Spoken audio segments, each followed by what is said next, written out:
할렐루야! 할렐루야! 여러분, 오늘 이곳에 아무나 못 오십니다. 이곳에는 오늘 큰 복을 받을 분들만 오신 줄로 믿습니다. 그래서 강사님 복장부터 다르시죠? 정말 저 천국에서 지금 우리 스승 되시는 조영희 목사님께서 아주 기뻐하실 거예요.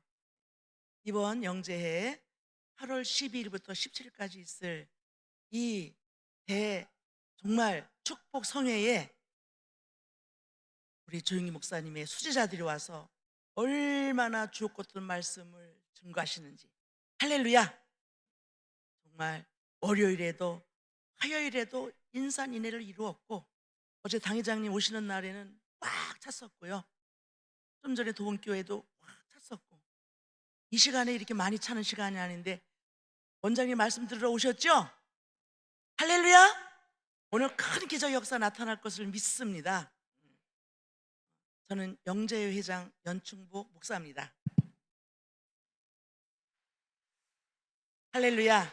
우리 영재회는 천국 가신 조영희 목사님께서 너희는 이렇게 이름을 짓고 내 제자의 본분을 다해라 이렇게 말씀하시면서 영재회로 이름을 지어 주셨습니다.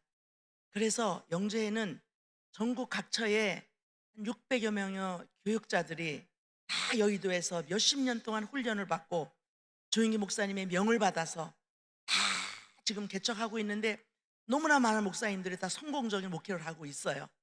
그래서 특별히 이 주간에는, 이 8월 15일 이후 요 주간에는 꼭 영재의 목사님들이 와서 주옥 같은 말씀을 전하십니다. 할렐루야! 특별히 오늘 8월 15일 광복의 날에는 하나님께서 더 큰 복을 주실 줄로 믿습니다. 오늘 너무도 여러분이 잘 아시는 우리 기도원 원장 김원철 목사님은 조영기 목사님 말씀이라면 무조건 순종하셨습니다. 어디를 가라든지 명령만 떨어지면 가장 먼저 순종하시는 김원철 목사님. 정말 목사님께서 정말 천국 가시기 며칠 전에도 목사님과 통화를 하면서 울면서 그렇게 말씀하셨어요. 목사님, 제가 기도원을 크게 발전시키겠습니다.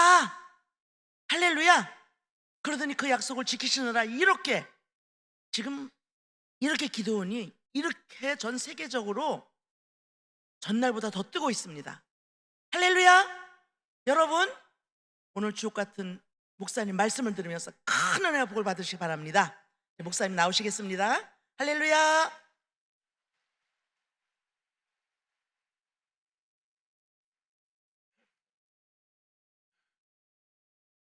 에, 우리 연춘동 목사님이요 증인이에요. 왜냐하면 우리 마지막 우리 원로 목사님하고 전화 통화할 때, 왜냐하면 면회가 안 돼요. 서울대학병원에서 마지막 통화하고 천국 가신 그 증인. 왜냐하면 옆에 있었으니까, 원로 목사님 옆에서 전화기를 오픈해 놓고 들으셨으니까 함께 울면서 지금 하신 말씀이 본인이 들은 얘기예요. 옆에서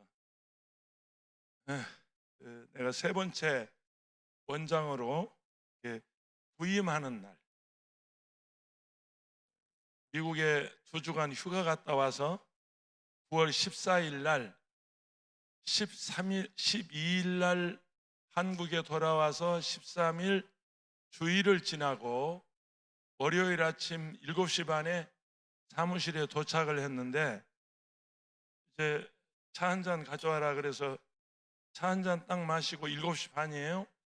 그 사이에 한 5분이 흘렀어요. 7시 한 35분쯤 됐는데 메시지가 하나 띡 하고 들어와요. 그래서 전화기를 얼른 열어보니까 7시 14분 원로 목사님 눈 감으셨대요. 그날이 3년 전 9월 14일 오전 7시 14분에 눈 감으시고, 옆에서 보셨잖아. 임종을 본 사람이니까. 우리들이 다 증인들이에요. 그때 마지막 전화하시면서 목사님하고 통화하면서 교회는 영혼이 있으니까 됐고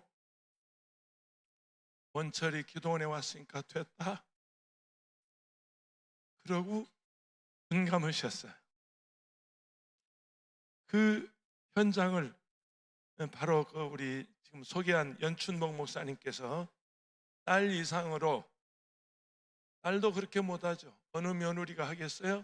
어느 딸이 그렇게 마지막까지 간병하겠어요? 우리 원로 목사님 마지막까지 그 병원에서 간병하면서 코로나 시기에, 엄중한 시기에 아무도 가족들도 못 들어가는 그런 그 병원에 임종을 보신 분이 연춘복 그 이름 그대로야. 충복. 박수 한번 쳐줘요. 그래서 특별한 의미를 부여한 것 같습니다. 제가 지금 얼마 전에 지난번 어느 큰 성회에 뒤에서 제가 책 사인을 하면서 제가 마지막 세상 떠나기 전에 저의 피와 땀과 눈물로 얼룩진 저의 이야기를 기록으로 남겨야 하겠다. 언제까지 여기서 설교할 사람이 아니니까, 언제까지 내 사역할 사람이 아니니까 마지막 기록으로 남겨두겠다 싶어서 오래전에 한 15년 전부터 기록을 해서 지난 7월 1일자로 책이 하나 나왔는데, 기도가 기적이다 책이 나왔는데, 지난번 큰 성회 때 뒤에 앉아서 사인하는데 누가 와서 제게 물어요. 저 원장님, 최자실 목사님 옆에서 보필하던 조정희 전도사님 어떻게 되셨어요? 소식을 물어서 천국 가셨는데요. 깜짝 놀라는 거예요. 천국 가셨어요? 놀라는 거예요. 이사라 전도사는 어떻게 됐어요? 우리 최자실 목사님 손발 노릇 하신 분이거든요. 천국 가셨는데요.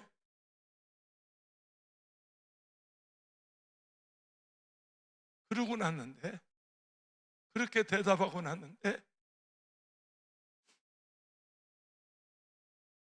성광이 형도 같지, 누나도 같지, 매형도 같지. 보니까 기도원 50년 전 기도원에서 눈물 흘려 기도하시던 이 형제들, 귀한 어른들이 다 가신 거예요. 제가 지금 기도원에서 46년 차인데요. 주변에 다 가고 저만 남은 거예요. 나만 남았다고 생각하니까 왜 그렇게 눈물이 쏟아지는지. 저 뒤에 앉아서 책 사인회 하다가 그냥 말없이, 누구한테 말도 못하고 말없이 울은 적이 있습니다. 오늘이 광복절인데요. 79주년이죠. 대한민국에 오늘 윤 대통령이 통일 방안을 제시하고 통일론을 광복절 축사에서 얘기했어요. 그런데 오늘 광복절 경축사가 광복절 경축 기념식이 오늘 79년 만에 짜게졌어요. 광복단체들은 백범 김구 기념관에서 광복절 기념식 하고요. 정부는 세종문화회관에서 기념식 했어요. 그러면서 통일을 말하고 민족의 미래를 말할 자격이 있을까? 그분들이 무슨 자격이 있겠어요? 아니, 세상에 79년 만에 광복절 행사를 둘로 나눠서 했다니까. 오늘 뉴스 여러분 다 보셨지만, 그리고 민족이 통일되기를 원한다? 통일 방안을 얘기한다? 어불성설이에요. 언어도단이에요. 오늘 광복절 날 제가 오늘 특별한 설교를 준비했는데, 이 설교는 인터넷에 올려져서 3,500만 명이 읽은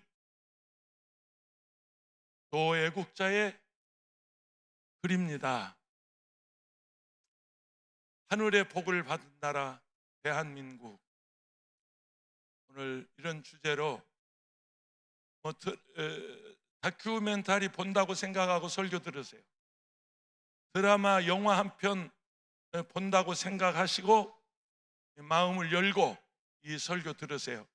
제가 왜 오늘 이 설교하냐면, 글쎄 나도 이런 설교를 내가 얼마나 앞으로 할 수 있을까? 한 번 더 할 수 있을까? 두 번 더 광복절날 할 수 있을까? 저는 아직 나이가 많지 않습니다. 나는 나이가 많지 않은데 우리 아들이 나이를 많이 먹었고 손주들이 나이를 많이 먹었습니다. 그런 점이 좀 우리 좀 이상한 점이지만, 우리 다 같이 일어나셔서 우리 태극기 전면에 하나 띄워주세요. 우리 애국가 한번 부르고, 광복절 날이에요. 애국가 한 절 부르고 그러고 말씀 나누도록 하겠습니다. 예.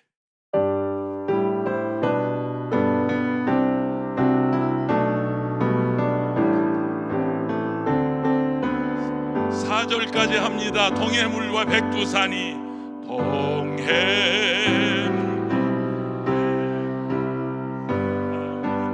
마르고 닿도록 하나님이 보하사 우리나라 만세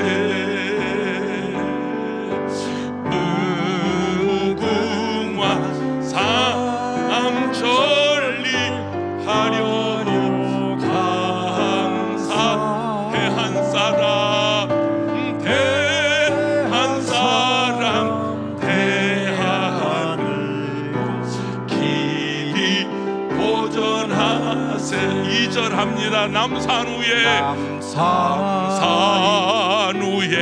저소나무 철갑을 두른 듯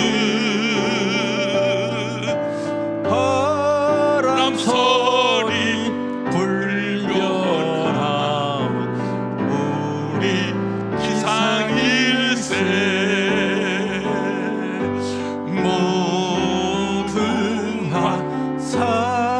삼천리 화려강산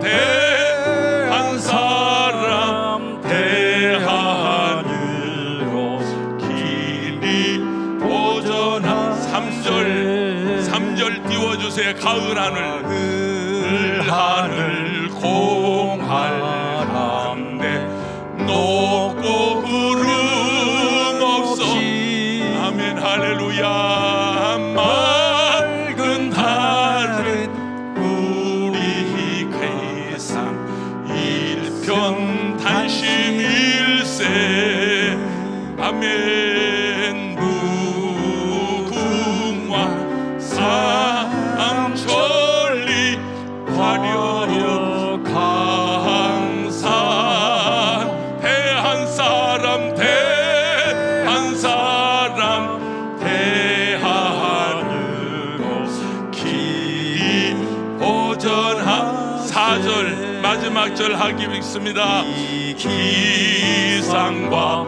이 마음으로 충성을 다하여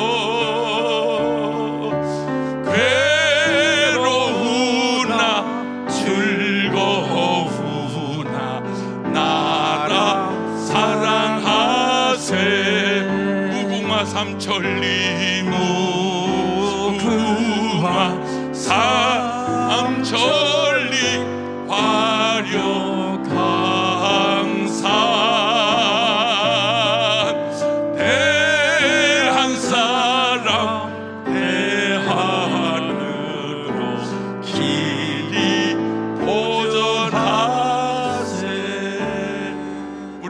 대한민국 만세 한번 삼창하겠습니다. 대한민국 만세! 한 번 더요. 대한민국 만세! 한 번 더요. 대한민국 만세! 우리 박수로 하나님께 영광 돌리겠습니다. 앉지 마시고요, 일어서신 채로 나라를 위해서, 민족을 위해서 우리 한번 간절하게 기도하겠습니다. 오늘 이 기도가 하나님께 반드시 상달돼서 분열된 민족의 이 국토가 하나 되게 하시고, 원코리아 대한민국이 하나 되게 하시고, 우리 시대에 저 북녘이 복음화되게 하시고, 우리 시대에 평양 가서 냉면 먹고 저 삼지연 폭포를 가서 구경하고, 우리 시대의 남북한 백성들이 자유롭게 오고 가는 통일 시대를 보게 하옵소서. 다 같이 주여 세 번 하시고 통성기도합니다. 반만년 5천년의 역사를 가진 내 조국 대한민국, 많이 어려웠고 힘들었지만 우리가 복음을 받아들이고 예수를 믿어 이 나라가 이렇게 잘 살고, 얻어먹던 나라가 도와주는 나라, 이제는 원조받던 나라가 원조하는 나라 되게 하신 하나님의 은혜를 감사합니다. 오늘 8.15 광복절에 우리 모두가 하나 되게 하옵소서. 남한과 북한이 자유롭게 오고 가는 통일 시대가 오게 하여 주시옵소서. 예수 그리스도의 이름으로 축복하고 기도합니다. 아멘. 자, 옆에 계신 분하고 승리하셨습니다. 인사하시고 자리에 앉으세요. 자리에 앉으세요.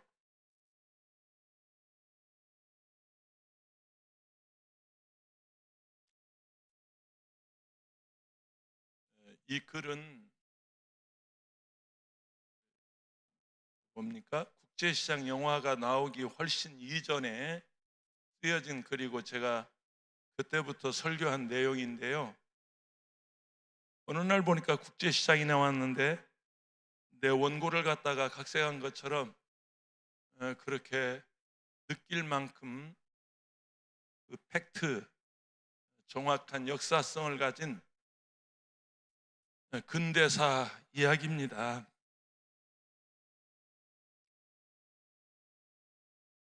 대한민국의 미래를 짊어질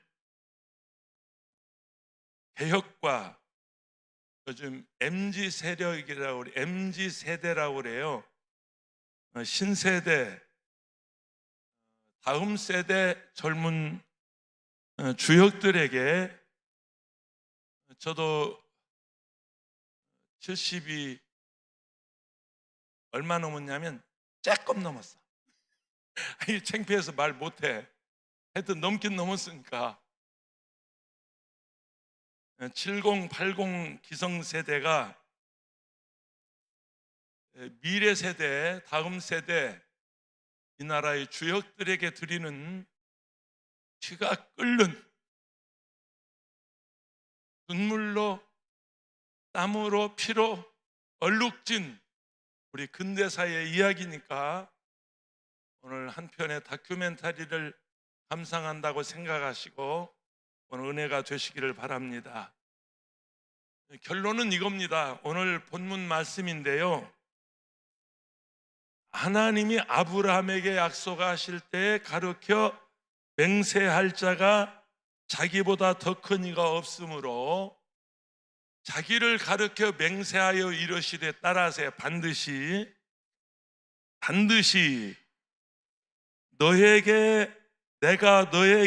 내가 반드시 너에게 복주며 복주고 너를 번성하게 하고 번성하게 하리라 하셨더니, 마지막 15절이 이게 포인트인데요, 저가 아브라함이 그 말이죠.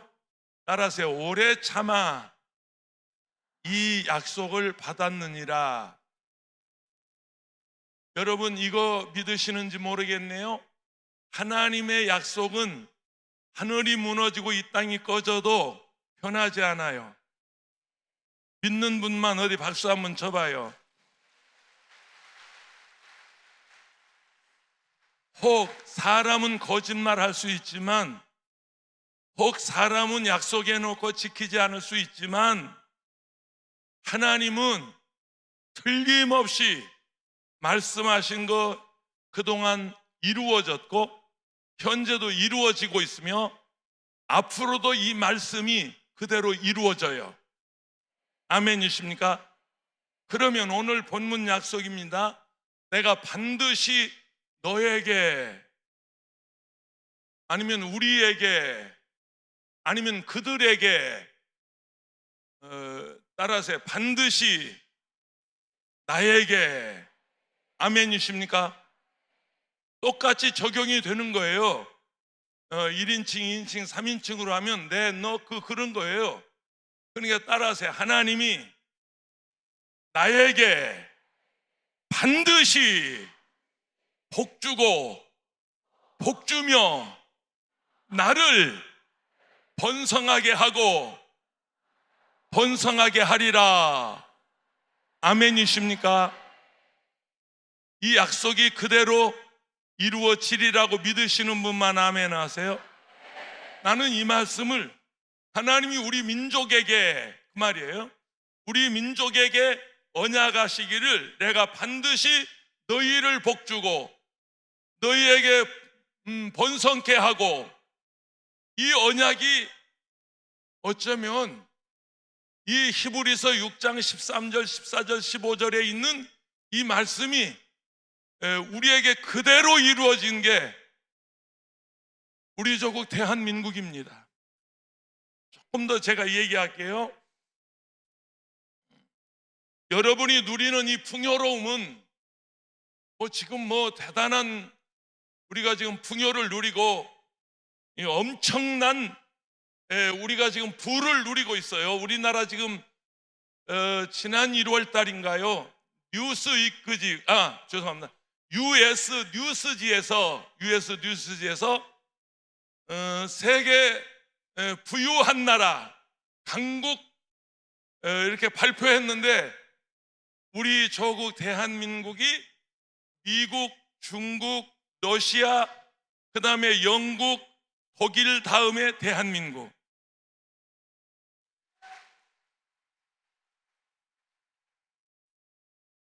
아니 그냥 김원철 목사가 여러분에게 설교하려고 어서 끄적끄적 적어온 말이 아니고 미국의 유수한 일간지 US 뉴스지에서 그냥 쓴 게 아니고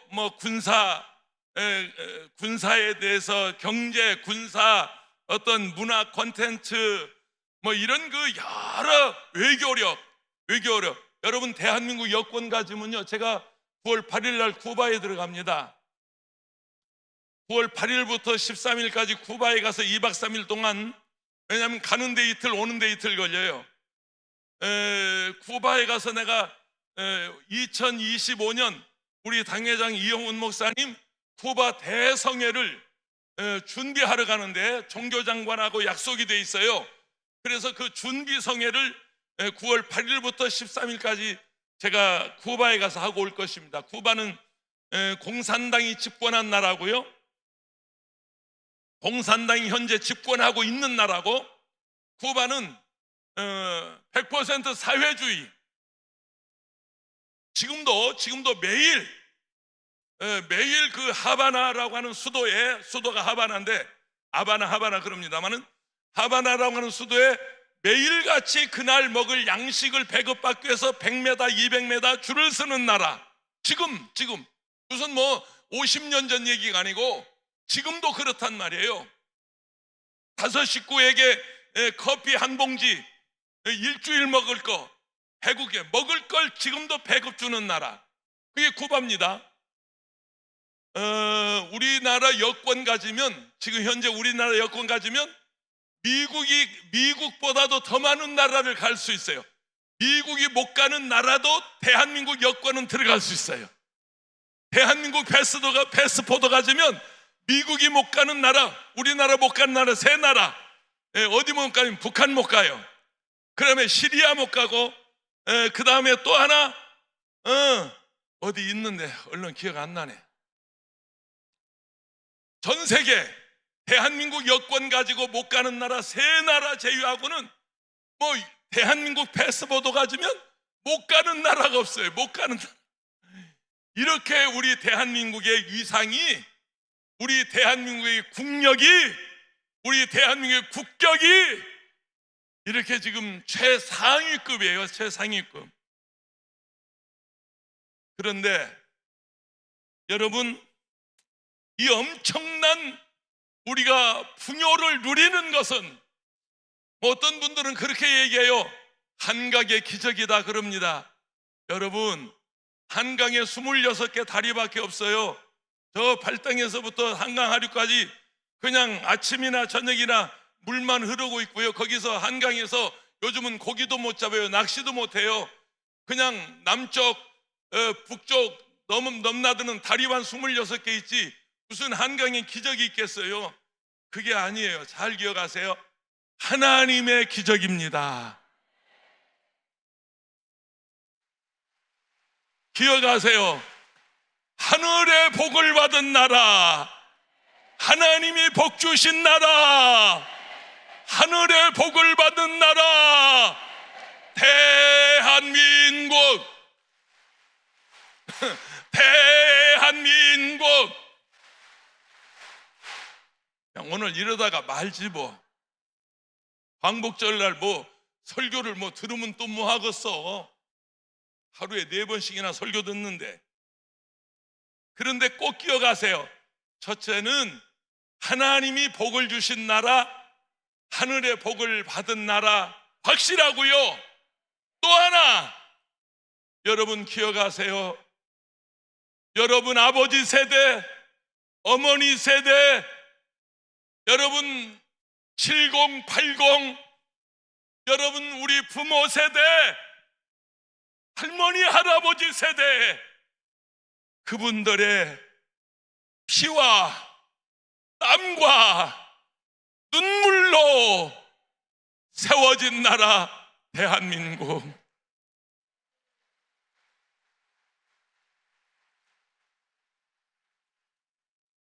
이게 하늘에 솟은 거 아니에요? 땅에서 솟은 거 아니에요? 하늘에 떨어진 거 아니에요? 이 나라가 이만큼 살 수 있는 것은 우리 어른 세대들의, 기성 세대들의, 요즘 젊은이들이 말하기는 꼰대 세대, 여러분이 참수하고 조롱하는 꼰대 세대, 이 어른 세대들의 피와 땀과 눈물로, 아니 무릎이 닳도록, 낙타 무릎이 되도록 이 나라를 위해서 기도하던 한국 교회가 있었고, 새벽마다 밤마다 금식하며 철야하며 기도하는 여러분 부모 세대가 있어서 이 나라가 이만큼 복을 받은 것이옵시다. 할렐루야.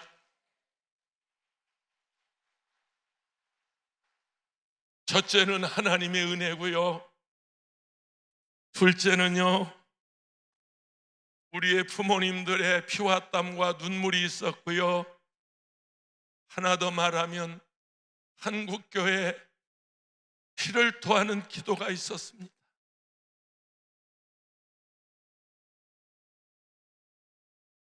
(1960년 4월 19일) 기억하시죠? 4.19 혁명이 일어났던 때입니다. 4.19 혁명이 일어났던 시대고요.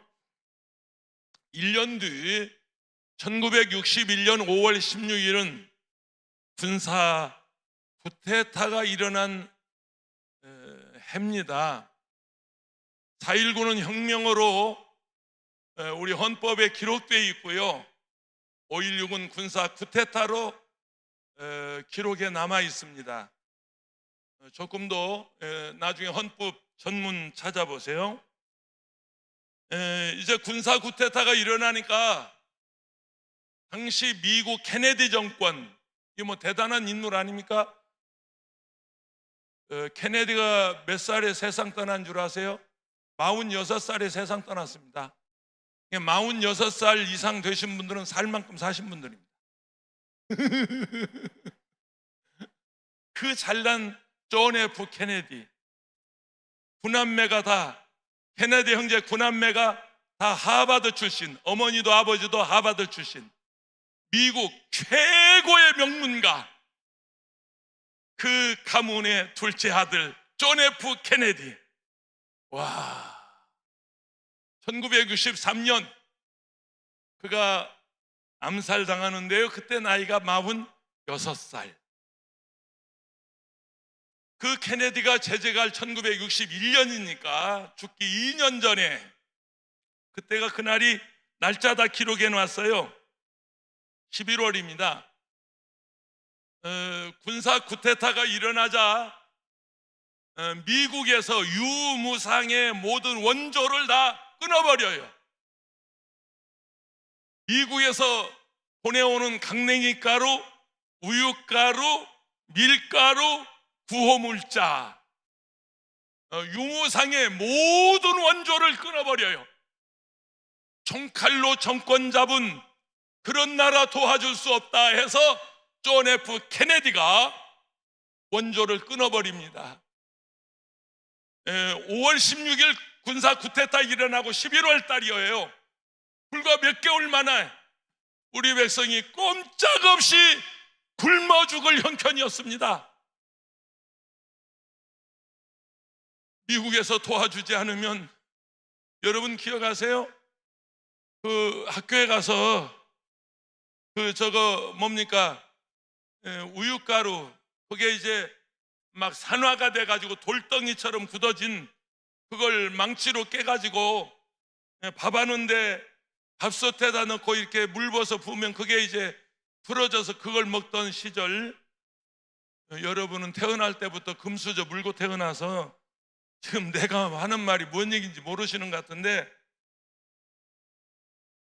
사무소에 가서 강냉이가루 얻어오던 시절, 옥수수가루나 강냉이가루나 그게 그건데, 내가 두 말 하네. 밀가루 100억 타오던 시절, 여러분은 원래 부자로 살아서 지금 김원철 목사마 그런 세월을 보낸 것 같아서 나 그만할래. 미국에서 유무상의 모든 원조를 끊어버려요. 꼼짝없이 우리 대한민국 백성들 굶어 죽을 형편이에요. 그래서 그해 11월 박정희 국가재건 최고회의 의장입니다. 국가재건 최고회의 의장 자격으로 미국에 갑니다. 11월에 태평양을 건너가서 존 F 케네디를 만나러 갑니다. 사정하러 갑니다. 도와달라고 말하러 갑니다. 그런데 왜 미국은 갑자기 대한민국을 그랬을까? 만약에, 이 사진 조금 설명하고 갈게요. 이게 제가 기가 막히게 누구한테 구했냐면, 인요한 연세대학교 교수 인요한 박사, 띄워주세요. 사진 띄워주세요. 인요한 박사, 지금 국회의원 됐죠. 국민의힘 국회의원이 된 인요한 박사네 집에 가서 앨범을 뒤지다가 제가 이 사진 발견했어요. 깜짝 놀랐어요. 사진, 그렇죠.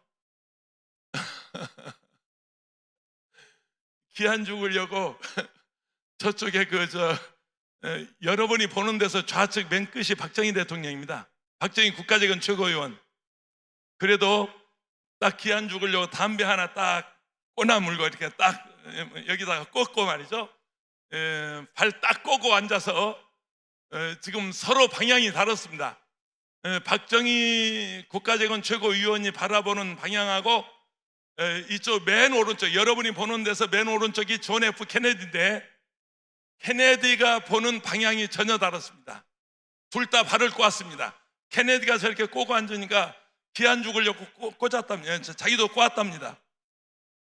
그리고 옆에 이제 군복을 입은 우리 그 유엔사 이제 군인이 있고요. 미군 군인이 있고 그 옆에 가운데서 박정희를 바라보며 싱긋이 웃고 있는 분이 누구냐면 당시 예수병원 원장 크레인 선교사님이십니다. 저분이 한국말이 유창했기 때문에 케네디 옆에 앉아서 이제 서로 통역하는 그런 지금 장면입니다. 너무나 귀한 사진이 인요한 박사 집에 있어서 제가 보다가 내 카메라를 딱 찍어 왔습니다. 인요한이는 내가 찍어온지 모릅니다. 절대 저 기도원 원장님 그 집에 가서 사진 하나 찍어다가 띄워서 써먹는데 저작권 시비하지 말라고 얘기하세요. 예수병원 원장 크레인 선교사님 저 때입니다. 가서 이제 사정하는 거죠. 우리 백성 굶어 죽습니다. 도와주세요. 우리 군인들 안 하겠습니다. 우리 정치 안 하겠습니다. 우리 군인들 정치 안 하겠습니다. 가서 그렇게 얘기했다고 그래요. 그때 일입니다. 백악관을 찾아간 미국 대통령 케네디 앞에서 박정희 소장입니다. 아직 군복 벗지 않았습니다. 도움을 청하는 박정희 일행에게 이렇게 직설적으로 얘기했답니다.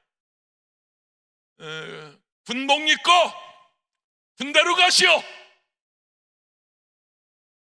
당신 정치하지 말라는 거예요. 군복 입고 군대로 가시오. 만약에 내가 당신을 도와주면 대한민국뿐만 아니라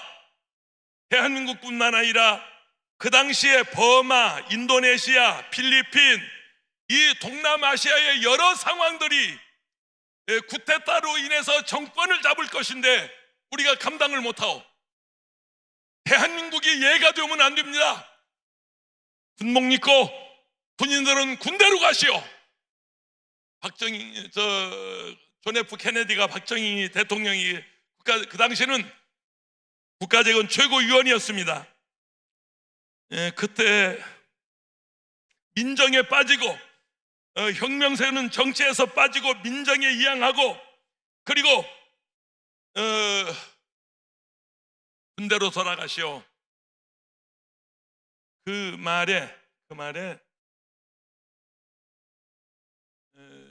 말을 못하고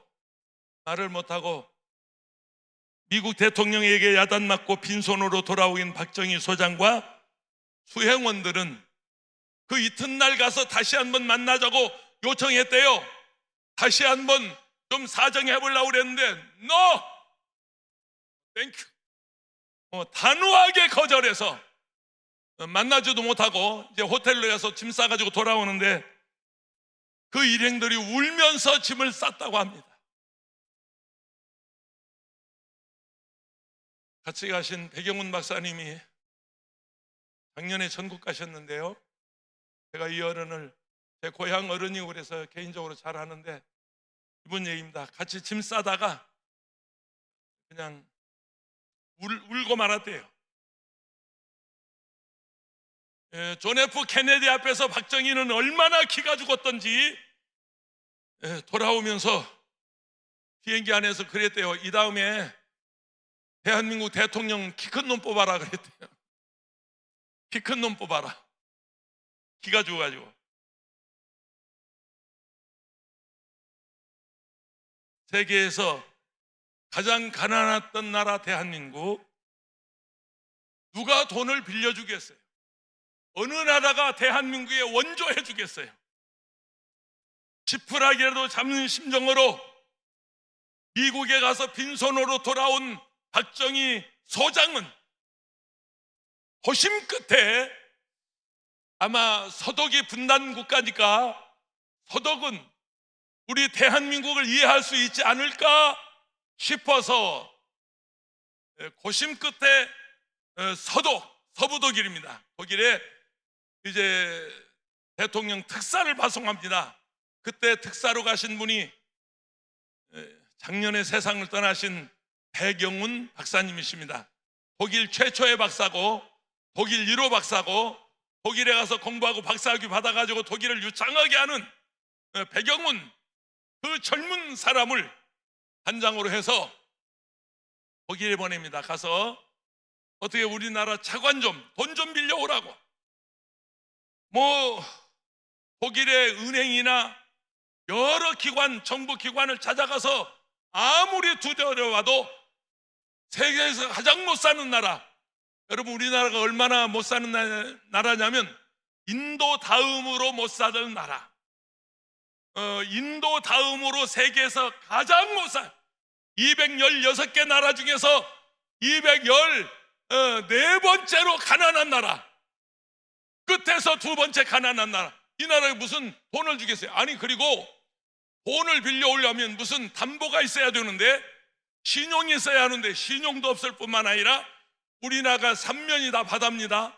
그런데 지금도 여러분 밥상에 올라오는 생선을 수입해서 먹는 거 아시죠? 노르웨이에서 1년에 연어만 수입하는 게 2억 불어치. 여러분 고등어도 다 수입해서 먹고요, 여러분 밥상에 올라오는 생선을 다 수입해서 먹으면 3면이 바다지만 해상 자원이 없는 나라.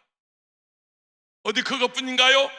저 백두산에서 한라산까지 삼천리 궁수강산 보기에는 아름답습니다. 그런데 거기 석유가 나와요, 가스가 나와요, 제목이 나와요, 뭐 거기 무슨 금이 나와요, 은이 나와요. 그러니까 해상 자원도 없고 지상 자원도 없고 지하 자원도 없고 인적 자원도 없는 나라. 경제학자들은 말합니다. 적어도 내국인이 7천만 이상은 돼야 물건 하나를 개발해도 경제성이 있다. 근데 우리 5천만 밖에 되지 않습니다. 그게 인적 자원도 없는 나라. 요즘 뭐 인력난 때문에 얼마나 지금 고심합니까? 어느 나라가 우리 대한민국 돈 빌려주겠어요? 해상 자원도 없고 지상 자원, 지하 자원, 인적 자원도 없는 대한민국. 독일 정부에 가서 독일의 여러 기관을 따라다니면서 그 지인들을 통해서 그 아는 기관들을 다 찾아다녀 보지만 다 노코멘트, 아무도 우리 대한민국에 대해서 입을 다뭅니다. 내일이면 대통령 특사인 배경훈 박사 이제 한국으로 돌아와야 합니다. 빈손으로 와야 합니다. 독일에서 함께 공부했던 한 교수 밑에서 공부했던 친구 하나가 생각나서 전화를 걸었더니 그 친구가 마침 독일의 노동청에 근무하는 직원이었어요. 이 사람이 함께 공부한 친구인데, 그래 저녁을 먹으면서 이런저런 얘기하다가 독일에 온 그 목적을 얘기하고 내일 내가 빈손으로 돌아가게 하겠다 울먹이면서 너무나 서러워서. 그런데 저녁을 같이 먹던 그 독일 친구가 가만히 있어봐. 빈손으로 간다고? 그러면 안 되지. 내게 하나의 방법이 있는데 이게 가능할지 모르겠다. 너희 나라 젊은이들 많이 있느냐? 뭐 그때 뭐 청년 실업률이, 뭐 청년들이 일자리가 있었나요? 그 시대에 무슨 청년들이 일자리가 있었어요? 아니 청년들 뭐 폭세버렸다. 우리는 일자리가 없어서 청년들이 놀고 있다. 탄광에서 일하고 있고 그냥 노동 현장에서 노동하고 있고 농사 짓고 있고 그렇다. 그랬더니 그러면 말이야, 이렇게 해보자. 너희 젊은이들을 우리 독일에서 지금 우리는 광부가 필요한데 너희 젊은이들이 우리 독일에 와서 광부로 일을 하고 그들의 월급을 지급 보정으로 해서 차관을 미리 갖다가 쓰고 너희 정부에서 그 돈을 그 젊은이들 가정에 갚아주면 되지 않겠냐. 이게 배경훈 박사 독일 친구가 제안한 일안입니다.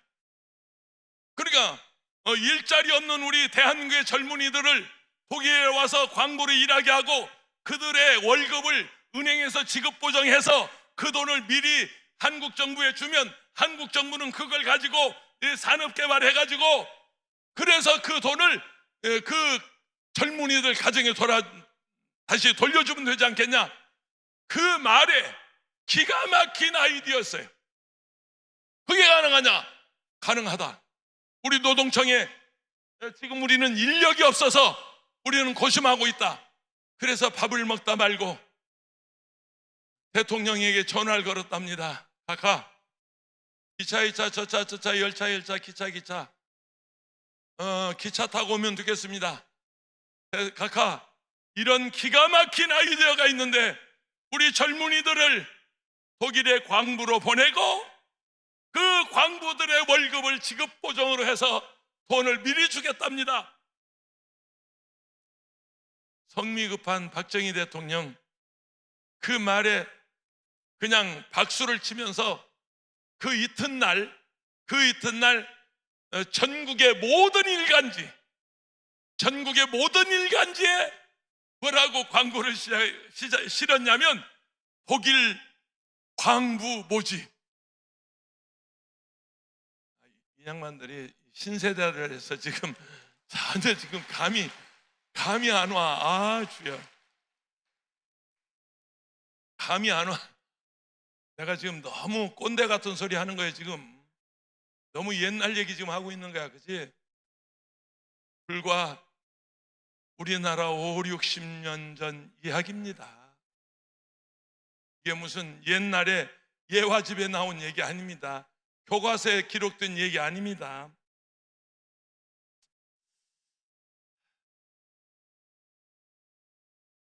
여러분, 그 당시요, 잘 들어봐요, 60년도입니다. 인도의 국민소득이 60불이었고 대한민국이 68불, 세계에서 두 번째 못 사는 나라 대한민국이었습니다. 인구 5천만, OECD 국가 중에서 생산성이 최하위였던 나라, 이게 대한민국이었습니다. 그래서 마침내 백영훈 박사 일행은 1961년 11월 정부 대표 나라 서독에 가서 3천만 불의 그 돈을, 그러니까 광부 보내주기로 하고 약속하고 계약하고, 그리고 3천만 불의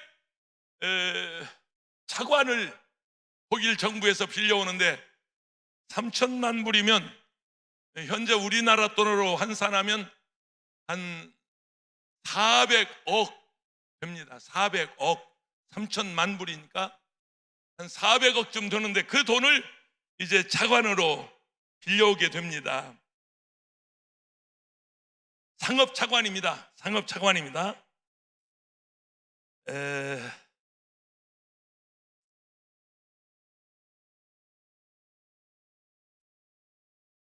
제가 쭉 넘어갈게요. 시간이 지나가는데 사실은 제가 논문 준비하듯 많이 준비한 원고인데 조금 지나갈게요. 장충체육관 기억하시죠? 장충체육관을 우리나라 돈으로 진 게 아니에요. 당시 필리핀이 우리나라보다 더 잘 살아가지고 필리핀에서 자재 다 보내가지고 인력 다 보내가지고 돈 다 보내가지고 필리핀에서 지어준 체육관이 장충체육관입니다. 기가 막힌 얘기죠. 그러니까 우리나라가 그렇게 못 살던 나라였어요. 63년도입니다. 그 체육관을 지어준 때가 63년도고요 120개 국가 중에서 119번째 가난한 나라, 그게 대한민국이었고요.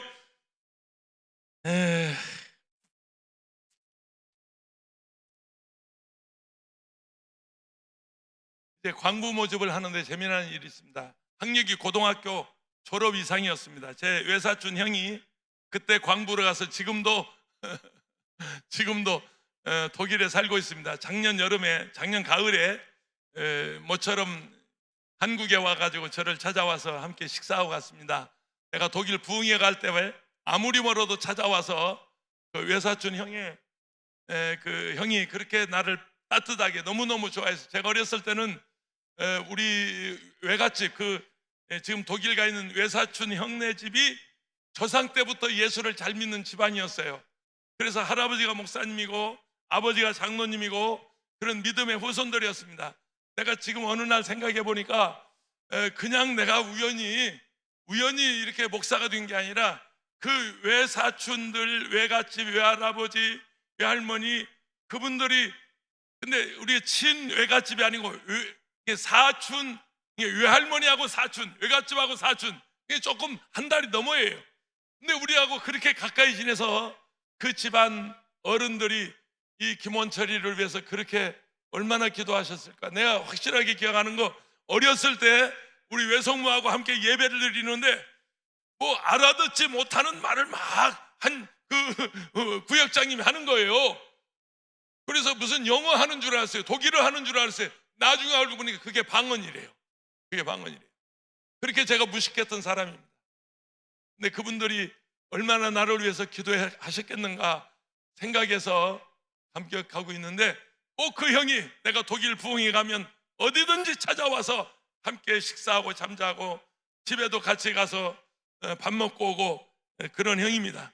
그때 광부로 갔습니다. 태권도 사범무로 광부로 가서 지금은 그 독일의 중부도시에서 체육관을 하면서 간호사 형수를 만나서 지금도 잘 살고 있습니다. 얼마나 그 당시 그 광부들이 절박했냐면, 학력은 고등학교 졸업 이상인데 뭐 대학교 졸업한 사람들이 수두룩 했어요. 이게 전혀 노동을 안 해본 사람들이 와서 나도 광부할 줄 안다고, 나도 가서 일할 수 있다고. 심지어 어떤 사람들은 저 태백이나 영월이나 그 광산촌에 가서 2, 3일 알바하고 와서 나도 광부 나 해봤다고. 그래서 이제 국제시장이라고 영화를 보면은 그 광부 시험을 보는데 뭐 쌀자루를 메고 몇 킬로를 막 달리고 그런 장면이 나오지 않습니까? 대학교를 졸업한 사람들이 수두룩하게 돈 벌겠다고 독일에 갑니다. 첫 번째 1차 출국하는 날 제가 사진 하나 띄워보겠는데요. 김포공항입니다. 이 김포공항에 이 사람들이요 울잖아요. 간호사들이, 간부들이, 간호사 가족입니다. 가족 사진. 다시 못 만날 줄 알고 이국만리 독일의 광부로 떠나는 동생을, 오빠를, 그리고 자식을 보내는 그 고국에 있는 가족들이 김포공항에서 눈물바다를 이루고 다시 못 만날 줄 알고 그 헤어지는 장면들이 뭐 여러 사진 중에 하나가 있었습니다. 얼마나 열심히 일했냐면 지하 1000m 지열로 인해서 그냥 속옷만 입어도 그냥 땀이 줄줄 흐르는 그런 그 단가루가 그냥 눈을 가려서 앞에 보이지 않는 그 지하 1000m 막장에 가서 일을 할 때 건강이 문제가 아니었습니다. 돈을 벌어야 되겠다고 하는, 돈을 벌어서 고향의 집에 보내줘야 되겠다고 하는 그것 때문에 그렇게 열심히 일을 해서 진폐증으로 지금도 고생하시는 우리 독일 하독 광부들이 얼마나 많이 계시는지요. 이제 그 다음에 간호사들을 보내는데, 간호사들이 어디 그렇게 수출할 만큼 간호사들이 있었나요? 그러니까 간호보조학원, 간호사학원 이런 거 1년짜리 막 졸업장 주어서 자격증 주어서 간호사들을 이 지역에 독일 정부에 파송했는데, 가서 보니까 독일 간호사들은 다 정상적으로 교육받은 간호사들이고, 한국에 가서 한국의 간호사들은 전부 그냥 말하자면 독일 사람들이 수입해서 쓰는 그런 막일하는, 뭐 시내 중심과 큰 병원에서는 일도 못하고 독일의 변두리 병원에서 그 독일 사람들의 시체를 알코올로 닦는, 아니면 독일 간호사들이 일한 그곳에 쓰레기를 치우고 심부름을 하는 그런 보조 역할하는, 그게 우리 독일에 간 간호사들의 처참한 모습이었습니다. 그 서양 사람들, 큰 사람들의 시체를 알코올로 닦아내면서 그래도 기쁨으로 이를 악물고 일을 했던 것은 돈 벌어서 우리도 잘 살아보겠다고, 돈 벌어서 고향에 있는, 고국에 있는 내 가족들에게 보내주겠다고 하는 그런 그 열정 하나 가지고 간호사들이 독일에 가서 얼마나 고생했던지요. 여러분의 누나 중에, 여러분의 어머니 중에, 여러분의 가족 중에 아마 그런 분들이 계실 것입니다. 그러다가 얼마나 열심히 일을 했던지 독일 신문에 코리엔젤스, 한국에서 온 천사들이라고 하는, 얼마나 그렇게 열심히 일들을 하는지 간호사들을 그렇게 찬사하고 광부들을 그렇게 독일의 언론들이 막 띄워줄 때 박정희 대통령이 류비케 독일 대통령의 초청을 받아서 독일에 갑니다. 그 당시 독일 수도는 본이었습니다. 본 국제공항에 도착해서 내리니까 연도에 간호사들이 쭉 나와 있고 광부들이 나와 있고 독일 국민들이 태극기와 독일 국기를 들고 흔들어대면서 코리아 만세, 대한민국 만세, 광부 만세, 간호사 만세를 부르면서 대통령 일행을 박수로 환영하는데, 저게 지금 그 장면입니다. 가운데 두 내외분이 누비케 대통령 내외분이고 양옆에 박정희 대통령, 유경수 여사 내외분이 거기 서 계십니다. 영어를 못했어요. 박정희 대통령이 김원철 목사만큼 못했어요. 그래 이제 연도에 서서 그날 만찬장에 갑니다. 저 공항에 내려서 그 연도에 독일 국민들이 천사의 나라 대통령 왔다고 박정희 대통령을 그렇게 거리에서 환영해 주는데, 독일 말 못하고 영어 땡큐 땡큐 그 말은 할 줄 아니까 땡큐 땡큐 땡큐 하면서 감격해가지고, 미국에서 바람 맞고 왔거든요. 미국에 갈 수 있는 비행기도 없었어요. 노스웨스트 항공사, 민간 항공사와 전세 계약을 했는데 일주일 만에 연락이 왔어요. 당신 대통령 비행기 빌려줄 수 없다. 왜 그러냐 그랬더니 총칼로 정권 잡은 대통령에게 우리는 비행기 빌려줄 수 없다. 세상에, 그렇게 서름을 받던 민족인데 독일 정부에서, 여러분, 왜냐하면 거기 우리 간호사 보냈잖아요. 거기 우리 지금 광부들 보낸 그런 날 독일 정부에서 류비케 대통령의 호의로 루프탄자 독일 비행기를 한국에 보내줘서 그 비행기를 타고 독일에 갔어요.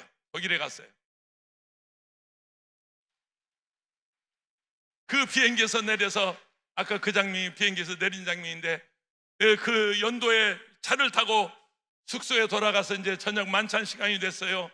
그래서 박정희 대통령 내외분이 이제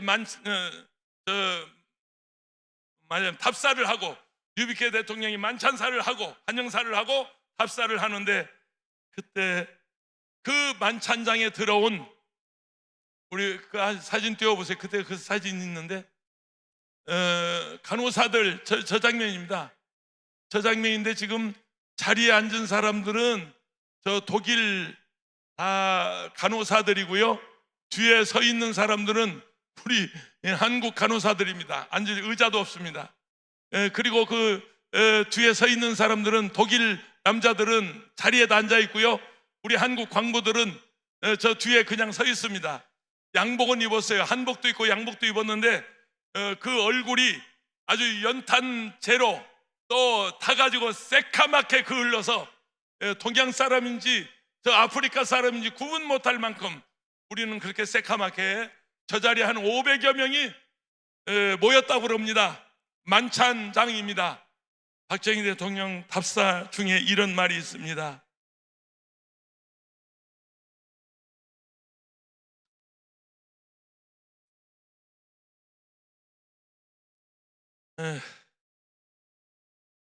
열심히 일합시다. 그 말밖에 할 수가 없었대요. 후손을 위해서, 지금 그들의 후손이 우리들입니다. 후손을 위해서 열심히 일합시다. 여러분, 열심히 일합시다. 한복해서 박정희 대통령이 답사하러 나와서 거기 앉아있는 간호사들, 광부들에게 열심히 일합시다. 후손을 위해서 열심히 일합시다. 열심히 일합시다. 그러다가 대통령의 목이 잠겼습니다. 목이 잠긴 소리로 계속 일하자는 이 말밖에 할 수가 없었다고 그래요. 우리 열심히 일합시다. 후손을 위해서 열심히 일합시다. 여러분의 가족들은 내가 잘 돌볼 테니까, 돌보고 있으니까 여러분의 가족 걱정하지 말고, 나라 걱정하지 말고 여러분 열심히 일합시다. 그랬다고 그럽니다. 대통령도, 거기 앉은 간호사들도, 광부들도 흐느껴 울기를 시작하는데 옆에 앉아 계신 유경수 여사, 연설하던 대통령 체면도 신분 놓이진 채 소리를 내면서 흐느껴 울었다고 그럽니다. 그냥 만찬장에 눈물바다가 됐어요. 모두 다 울고 말았어요. 만찬사를 마치고 만찬장을 나오는데 광부들이, 간호사들이 박정희 대통령 내외분에 나가는 길을 막습니다. 그리고 끌어안고 부여잡고 옷자락을 붙잡고, 아버지 우리를 두고 어디 가세요? 우리 고향에 가고 싶어요. 고국에 가고 싶어요. 우리 데리고 가세요. 그 외국 대통령 앞에서 그렇게 우는데 광부들이, 간호사들이 자리에서 일어나더니 유비케 대통령, 박정희 대통령 앉아 계신 헤드 테이블을 향해서 큰절로, 한국식으로 큰절로 절을 하면서 독일 대통령 내외 각하, 우리나라 대통령 좀 도와주세요. 가난한 대한민국 좀 도와주세요. 우리가 열심히 일할게요. 일해서 돈 갚아드릴게요. 우리나라 좀 도와주세요. 그럴 때 헤드 테이블에 앉아있는 유비케 대통령, 박정희 대통령 흐느끼면서 울었다고 그럽니다. 길을 막는 광부와 대통령, 간호사들의 길을 막 뿌리치고 밖에 나와서 보니까 만찬장에 들어오지 못한 자들이 300여 명, 그들이 대통령의 전용차를 막고 길을 막고 우리 두고 못 갑니다. 우리 데리고 가세요. 우리 같이 가야 돼요. 고향에 가고 싶어요. 부모가 보고 싶어요.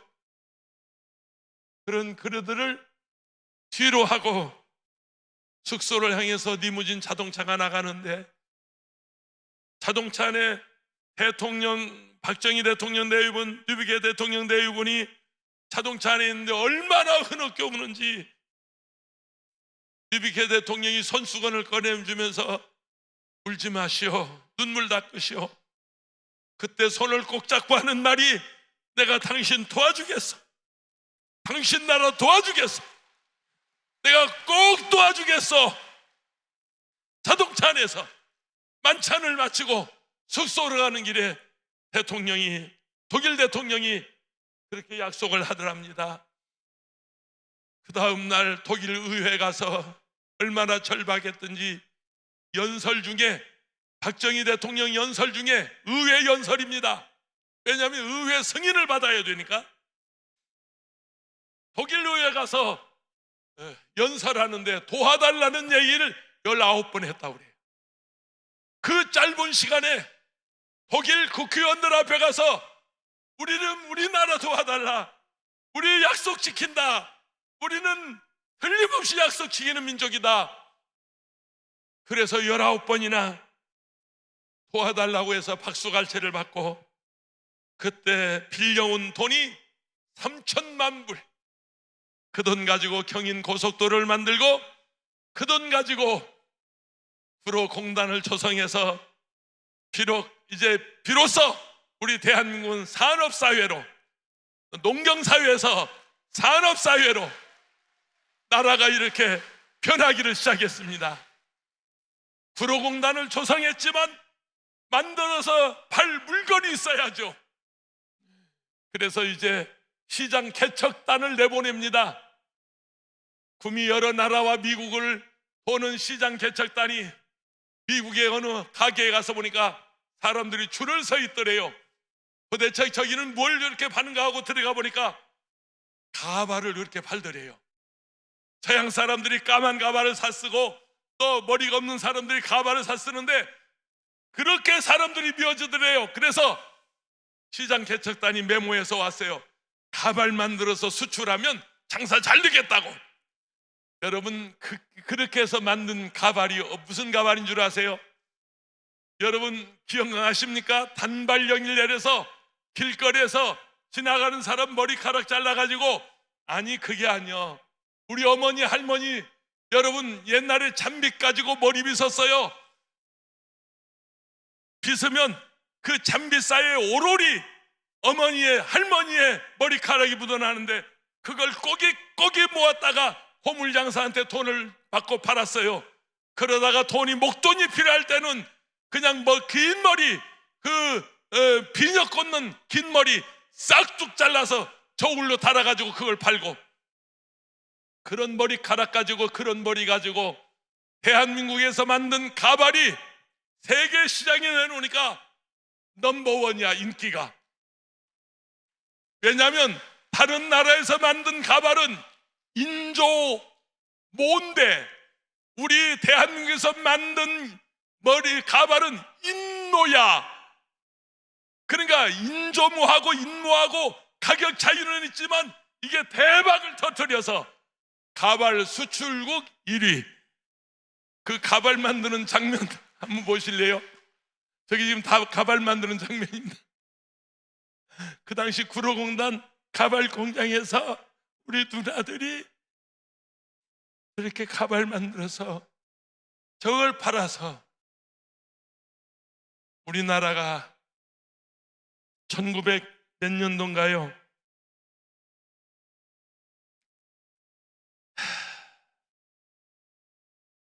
저 구로공단 앞에, 구로공단 막 올라가면 그 삼거리인가요? 삼거리죠. 거기에 그 1억 불 수출탑을 세웠습니다.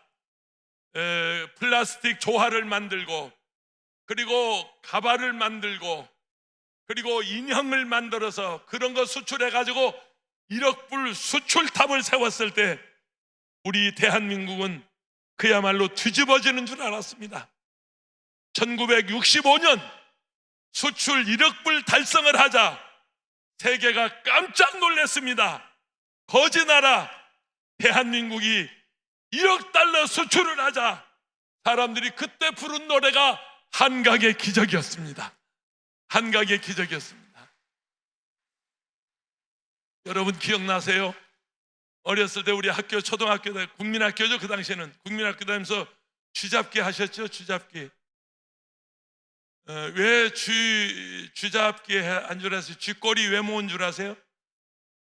그걸 도당으로 할당을 했어요. 경상도 몇 개, 전라도 몇 개, 전라북도 몇 개, 전라남도 몇 개, 충청남도 북도 몇 개, 경상남, 이거 전부 도 단위로 도지사인데 정부에서 할당을 해줬는데 당시 가장 적게 잡은 꼴등한 도가 충청북도였어요.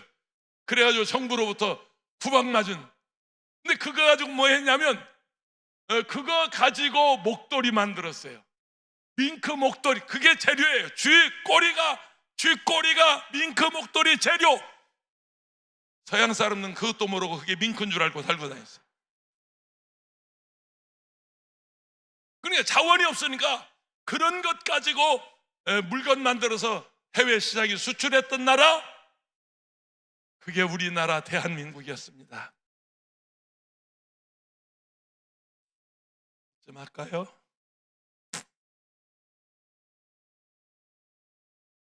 (70년대) 중동 붐이 일어나서 5.1달러를 벌어오기 시작했습니다. 중동에 가서 그 열사에 나서 땀을 흘려 일하시면서 돈을 벌어온 여러분의 덕에 경부고속도로가 생기고, 저 포항에 중공업단지, 석유화학단지, 저 광양의 단지, 이런 그 엄청난 창원의 그런 기지단지, 이런 것들이 70년대 중동에서 열심히 땀 흘려 일하신 여러분 덕에 우리 대한민국이 산업국가로 이렇게 자리를 잡게 되었습니다.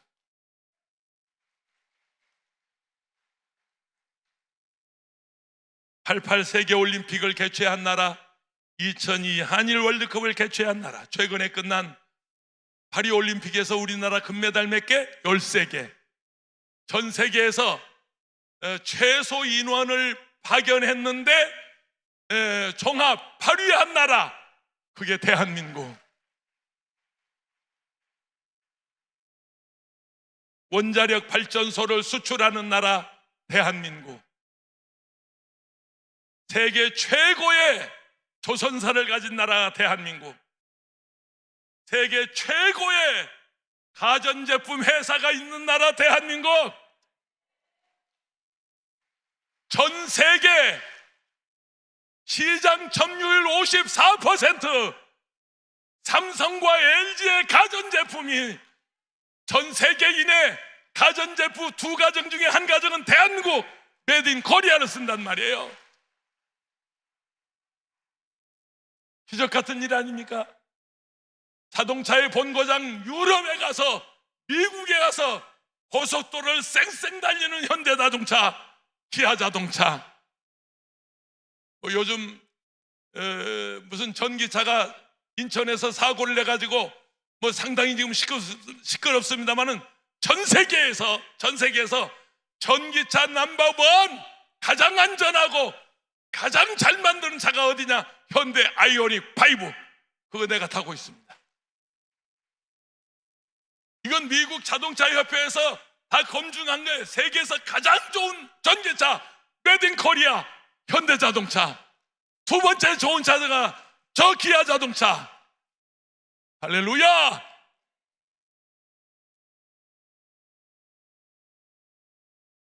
우리 조국 대한민국, 세계에서 가장 큰 교회가 있는 나라, 대한민국. 세계에서 가장 큰 기도원이 있는 나라, 대한민국. 할렐루야. 세계에서 헌금을 가장 많이 하는 나라, 대한민국. 기도를 가장 많이 하는 나라, 대한민국. 여러분 기억하세요. 대한민국의 눈부신 이 발전은 하나님이 주신 복이고, 하늘에서 내려온 복이고, 하늘의 복을 받은 나라고. 아멘. 믿습니까?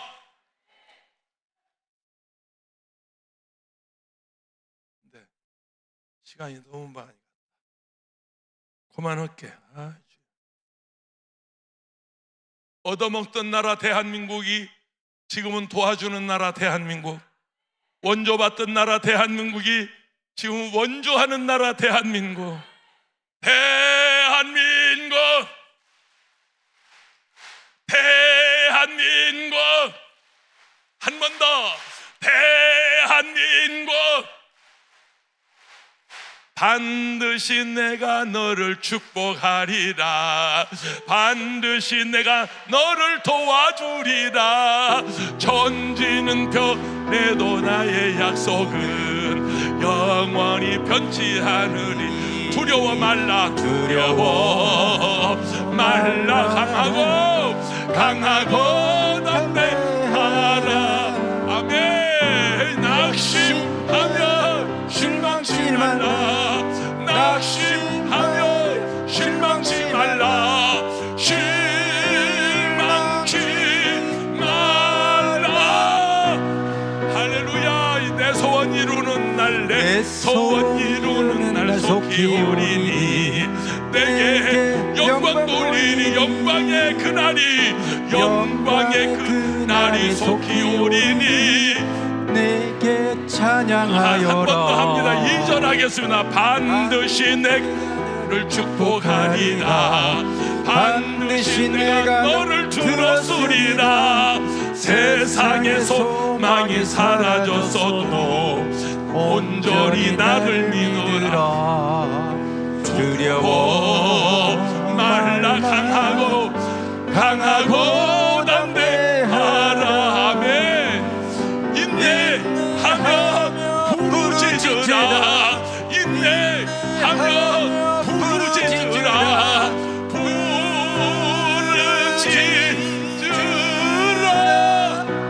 아멘. 할렐루야. 내 소원 이루는 내 소원 이루는 날 속히 오리니 내게 영광 돌리니 영광의 그날이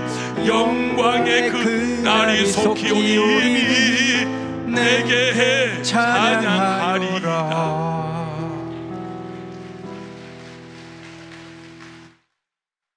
헌금할까요? 헌금 기도해 주세요. 기도해 주세요. 헌금 기도. 아니, 거기서 해야 돼요. 사회자가 해야지.